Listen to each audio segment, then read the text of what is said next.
na yet na say ajebre sa pesmaka for ede asomo say Abadae KASE mothers 102.7 so so na edition ede somo e TV ne so kama as the PSA and confirm KASE3 Ghana Limited wo madama and sat papa e ho dwoma so sembia eni ho de ni na ene KASE3 Ghana Limited and intitipini wo mo nage wasase na won so be ye fiera ene asasira e wo oman Ghana mu ha sei ewie apesmaka for eyem Nana aba ejeba mene. Ekwi akode yebo asare. Afika ye ho ene nhye ensem no ase. Yes ambo. Mothers FM. Yanshansam na semfa maudia enwa dawo enkampumpuni mantema se Kempiski Hotel mpanimfo etwetwoburo enintire akukudama mampanimfo enye krukru ya krakra ebe piemu ewo mangane masia nyina no fa ni reparation na Ghana mampani His Excellency John Dramani Mahama bebo suminsi antamunie ekodi eho enkomo ewo United Nations omudwumedie ewo bi maso na wasajumedi nasene de wode to manim se wo monka ye ho na Yanuma, before a dear conquest, Ayaka de Sisa and Yoma Koye, etete yeno, etaya niano, say, if Patadebi or on my emfa and my name sent to me can, the impeja or a be mine, na and can call impuntu and so emra.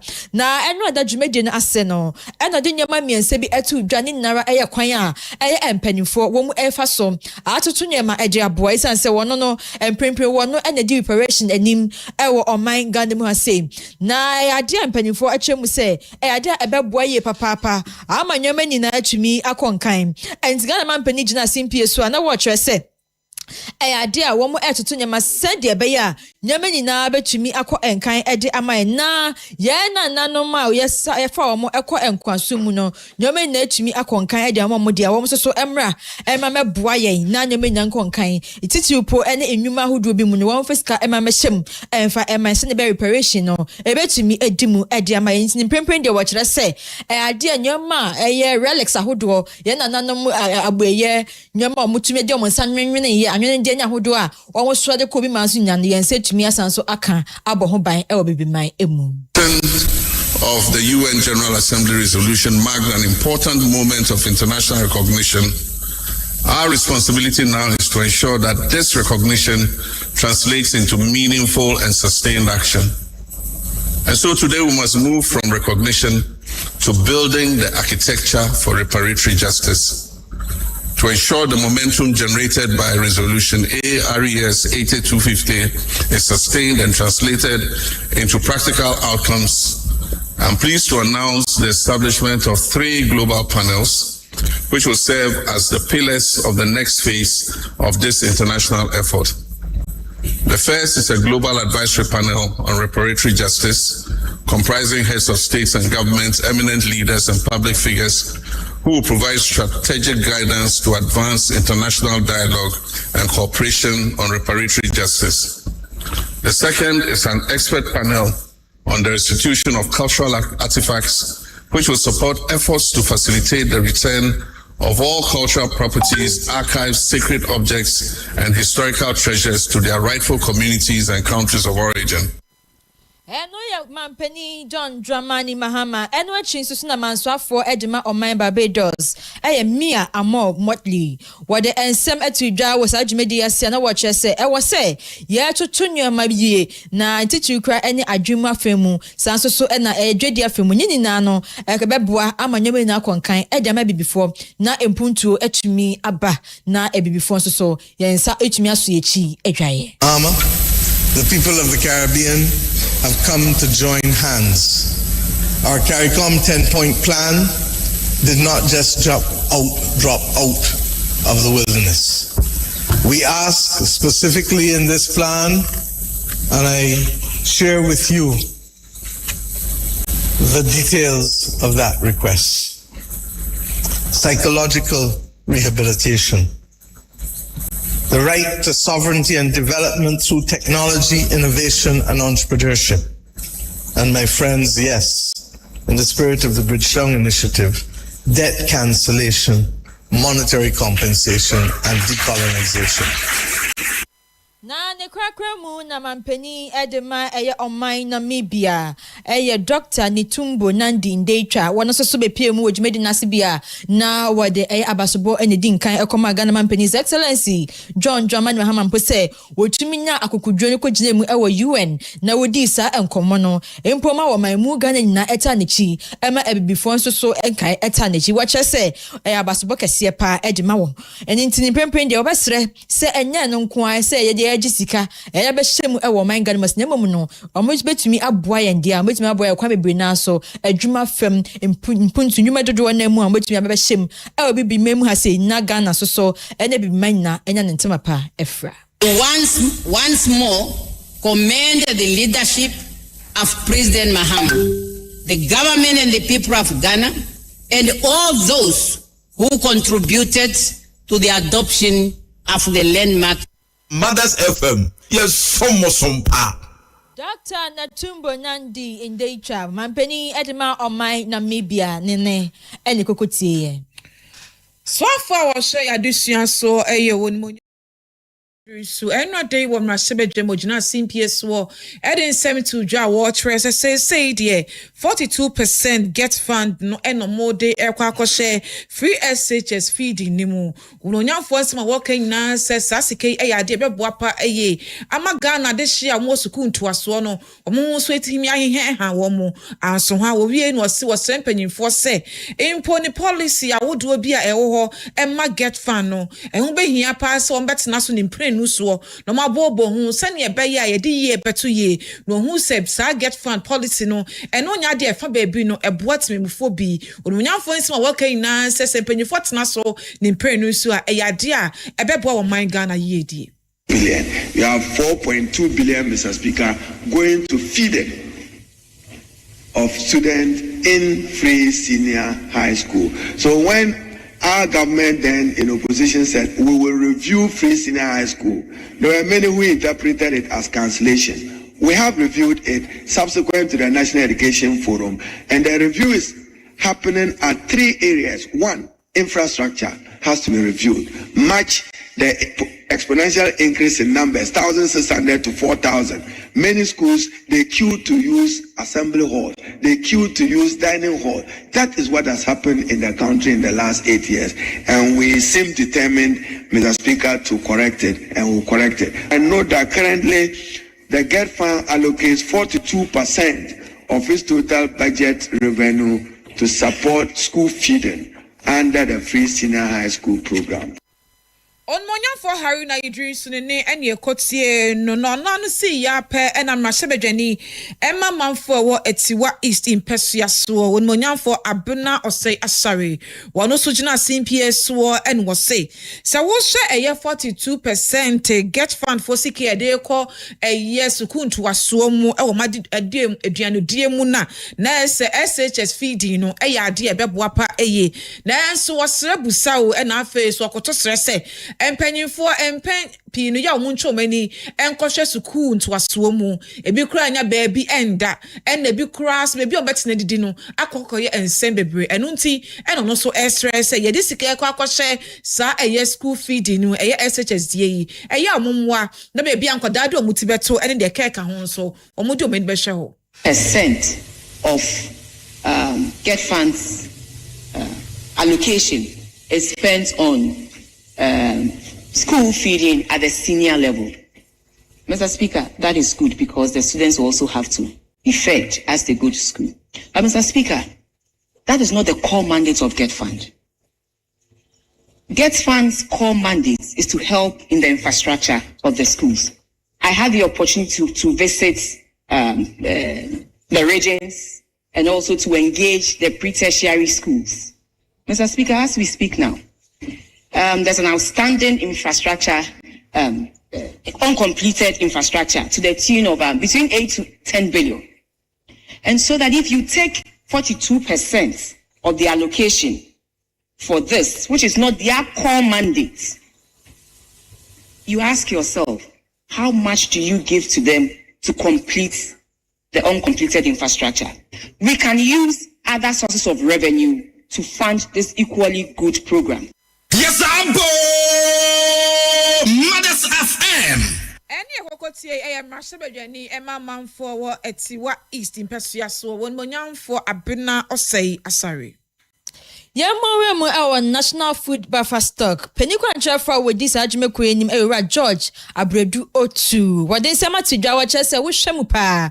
Ewo oman Ghana mu ase dia wo betumi akase baabi a ye betumi akora aduane pa reserve broni bese reserve no Ghana ye ni bi wo tutututu kwan kwa manfo amanso te se US China Korea fine baabi bia befa bia na amanone Woma kura inwane wo senye be adaachi bi wo kom sisi wo so a wo watumi abo awura ho enya inwane bi ama wo made hye adi na so man Ghana ma se de ye ni bi efiti kwa nkruma penso na wo ka wo sha asesa nka wo tu mu sa na mo so ye tu na bangu ni de sa enisade hu nyina no ya bo atu egu a ye ni bi na so aban yi pese wo ye bi a empempe wetwe ske bi ade ato wo enom aye 100 million Ghana cedis se wo mo enfa enhye ase wo kire mo mpo se inwane bi pese mo de mo ni esi so na omoto edugu ho ekra na adaachi bi okom tisi yeso a wo matumi enye bi amayen bi emo ebro na fe gari se be adaachi bi ekom enkonkwadi Ghana for yenti Owura George Abredu Otu.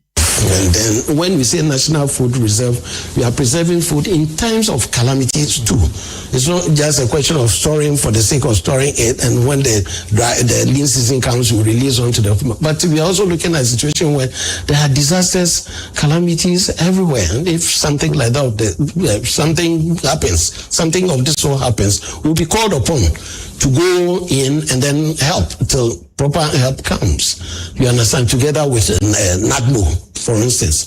So that is another leg of the matter.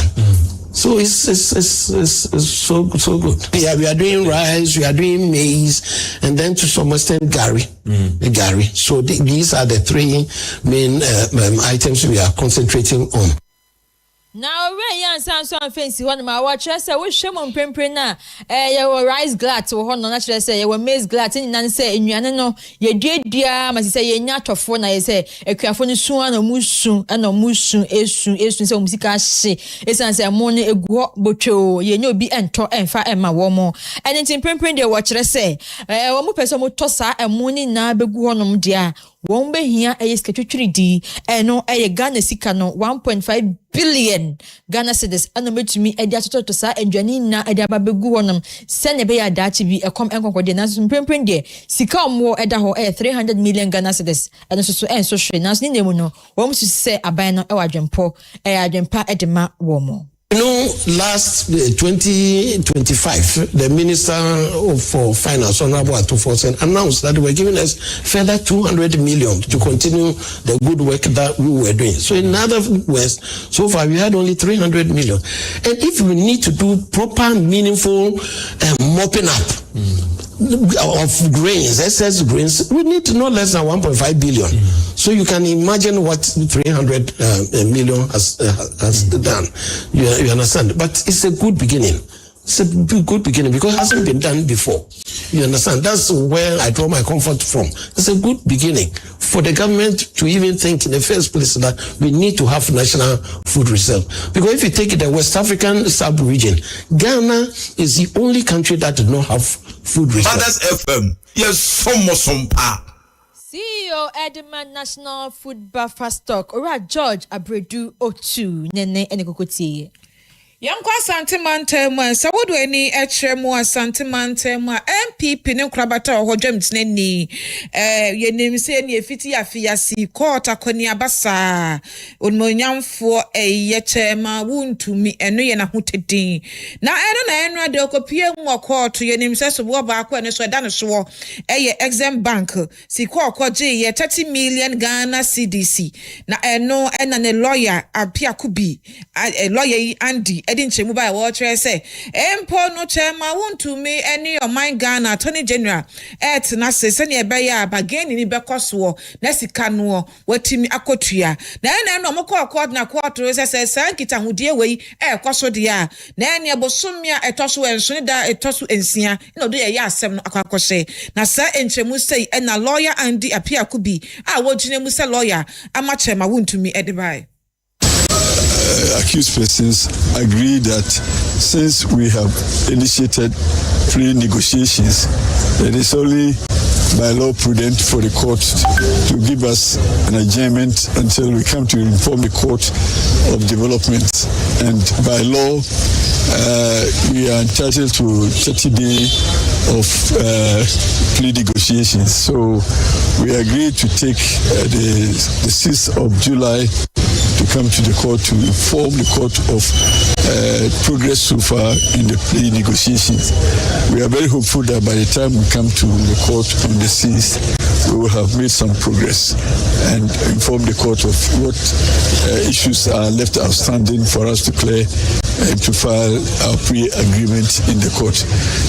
The mood of the court and the predisposition of counsel from both sides suggests that we will be able to reach amicable settlement quickly for us to file a plea agreement.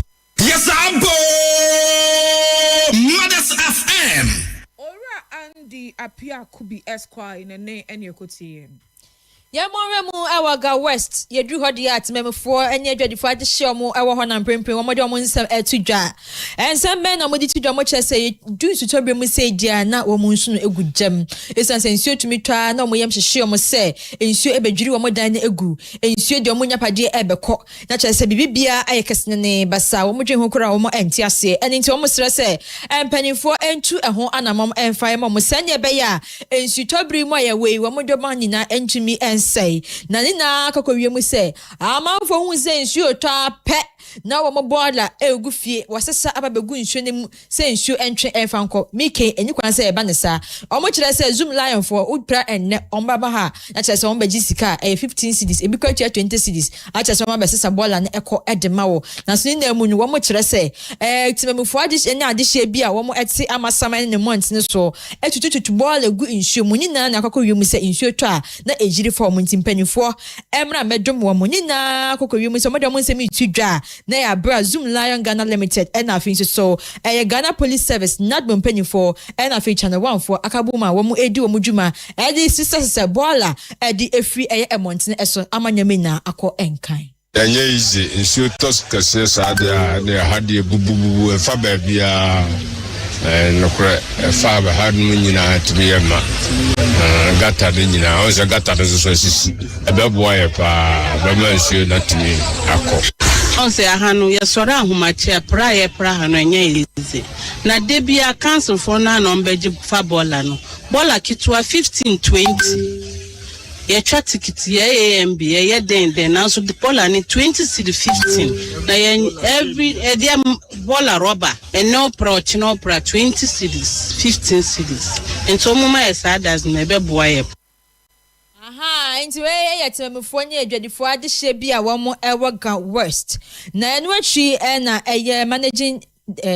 director Edemaga West Municipal Zoom Lion Ghana Limited woni onimonyam for Emmanuel Ejay Tabi wono so edensem to dwana wo chese dwumedi omudi se na be ya ahonidie ho nsem ebekọ ediamatemefo ne Ghana fo nyina na ye ho ato ense na be ya efin emmene yen nsuo emma mefa nyama enko na nyama na achimi akọ enka eninti ana matem hogu monten so wo modi sa adwumei bebia mbati gata mu nyina no wo motiti ekokọ stations awudi na esi was never ahonidie ebefa ntampa efra. The exercise is still ongoing. We are desilting the gutters and we are done with the collection of the debris, of which we are heading towards the main station where we will also do more desilting at the lorry station and also at the police station, heading towards the fire service and the assembly. The MEHO and the DC, so that we will constantly monitor the stretch, because this is the main stretch heading towards the assembly,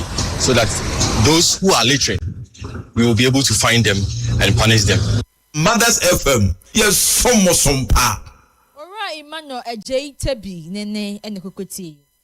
Yanto akasia ne so ne mfa yeni enche mo nsem fufuro me Controller and Accountant General Department ena eka sei wo so mo kai nan se wo ne Student Loan Trust Fund for ka bom wo mo eko suku ntu aso na ya jeje bosia si eboa ne adesua kwa akoso abepem na ebusua wo mo ntua ye no empanyifo trese so mo ya aban adwuma ana se public sector de keka ho nyina no wo betete wo mo nyina na wo hwe sa enkrofo ya 4000 50,000 and sa a student loan omonsa kan bia bepemu nei sika eso mutuano omuntua na sa entremi controller and accountant general department director wadano wononyamfo akwesi ejeyi won na di entremu bai custodian of the government of Ghana payroll system. The controller accountant general is well placed to support the identification of beneficiaries and employed in the public sector who are on the mechanized payroll, thereby facilitating loan recovery through structured payroll deductions. Subject to the applicable legal and regulatory framework, such deductions could be administered as statutory deductions to promote consistency, efficiency, and compliance. We have already identified over 4,000 beneficiaries on the government payroll through the collaboration with the trust. And in the coming days, we will engage the trust to agree to the modalities of implementing these deductions. We envisage that these deductions will become one of the important statutory deductions on beneficiary salaries. Enya Kokotie a director Emma controller and accountant general department afei penye kwanche for that student loan trust fund one also the say in account. Loan package has seen a 50% increase in loan amounts. We have moved from Ghana cedis 1,005 to 3,000 range to a 2,250 to 4,500 range per academic year. Significantly, ladies and gentlemen, under this enhanced loan scheme, I'm happy to say that we have disbursed 127 million Ghana cedis in enhanced loans directly to 46,679 students across public and private institutions in Ghana. And by doing so, we have effectively ended the cycle of failed full year disbursements that had for far too long undermined public confidence in this fund. Ne kwakrano and board chairman Emma Get Fan on one name Rashebejeni Emma Manfe whole West in Persuaswo. When I am for Emmanuel Akwesi Benza, one also the big account wa watch abano, then she be a good quamus Ghana Nibia Wokosuku, next a year student loan me, then Sabaka be nebet me abwa name also got to say one more JJ loan Nibia Muntria yen, Munshe, no Muntria says he can. The president of Ghana moved Get Fund contribution to the student loan transfer from 60 million, as we heard from Madam CEO, to about 200 million to the student loan transfer. Mothers FM, yes, some pa. For Emmanuel Akwesi Benza, one na board chairman Emma Get Fund, so and I'm Rashebejeni Emma Manfe whole West in Persuaso. Yantu aswe na enano arehosem enesi enano wukuada na Ghana anajudu baku bibia ni aje Ghana na yina ehun say last part 90 minutes plus at that time na to say yenchi ehye go no ema yen eniji aba wobia ejinani obi ejinani na oboremu ewo Kwame Nkrumah University of Science and Technology dia lawyer ni ba kwa ni din Sarah Araba Tete we na fie no edwenu ensia wogusu wa ejinani a na che say wobi nim ni free surabati ba ra hu memenanse ni so bri ni ba kopa wo twa hweye yensom enese kopiem e konfo anoche ayare sabia wo mo emiemia ne kokoso emie se ne be ya wo metumi amana aba enkwamu bi 45 minutes nini na no Sarah wanka agi eno na doctor for chese waye nyame adia eno na nam so ema eye emrenim ni sanso ayensem treni ora Richard de la Sky anam so e de yakonsem akọ ejama na busuafo chese we die ayare hosem pa nkenim se Ghana for asha eye ne jedie ensem na so we die ayare hosem odi yakonsem ekoma Ghana for na alaya for na fi abusua Sarah efrim ensem sei na tudra family of Araba, the member of our fraternity who passed in the early hours of yesterday, right? Following the Stars victory. If the reports we hear are anything to go by, that she was overjoyed in the heat of the celebration, and something untoward happened, and she was rushed to the hospital and eventually couldn't make it. It's troubling. hearing details about her background and how she became a lawyer and the kind of promise that she held, how colleagues held her in high esteem. And into where Richard Sky Della Nene and who could say ya or the sun semi to Jana Yakwansama, what the echo Edema Sarah Araba Tete, Abaya winning fin a junior insia, a fear tremia na chese, Ghana ba, your friend no Emmanuel Koya, one so see a meaning papa power bene, Naso Fofi Antuata. Yanko we kasia no one sem fufuro mwe na no wukuwa dey a yanti asempa bra Ghana fo di nkunim na enso no abaye eka enchine gu ye yenim se bna dey yenim so man Ghana so sa wo maache ye ni England ene ye gine no ebo no USA wodweni etre mu ewo osu Oxford Street a wo mo tonton Jesse wo ho no ebo sefi se wo mo se afi Jesse ni twa ni eto na se na no wukuwa dey no man Ghana na ye red go green ene wo ho entu omonso mo kan na say bina da yenim de omunim say ne ato Jesse no sa ne begusu atoto sa na nkunim de no asa kwa ma wo man Ghana biem. First match, so people came to buy the jersey, wow, but because of the rain, that's why you see that here makes slow small. But for money there, people came and buy nicely for her. So we will pray that they for score today. If they score today, I hope the market will move on more. Maybe from 3 days coming now, they came to buy nicely. So we see that things must change. We have some 200, we have some 150, we have some 300. We are happy the way the jersey is going. Then people are really cooperate to buy the jersey. Then we pray. Then in the evening, the match will going to be successful and we pray to win 2-0. Then we are going to be happy. Then our customers should come more and buy. For now, we are selling for 150. That's the price because we put the price down so everybody should get one. So we need support so everyone to have one. So tonight we are going to support the Ghana to win. Madam, I kasia de besi ha say I can come for ye me ekwiya kodie ye bo asare me ne. Nana aba ejiba yes so am a live worship at so. Enya no nko a o, de ne ho keka no, ene de odwonso